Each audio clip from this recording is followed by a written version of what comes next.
ভাবুন তো, এমন একটা বই যা লিখতে একজন মানুষের ৩০ বছর লাগার কথা, তা লেখা হয়েছিল মাত্র এক রাতে।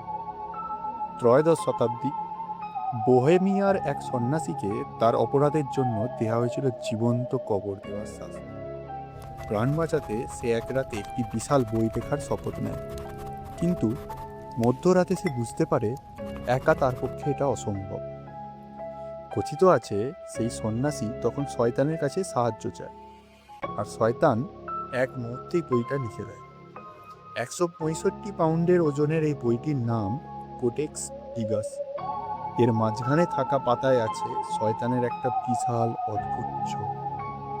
বিজ্ঞানীরা আজও জানে না কিভাবে এক রাতে এক হাতের লেখায় পুরো বইটা শেষ করা হয়েছিল। এটা কি স্রেফ গল্প, নাকি অভিশপ্ত সত্য?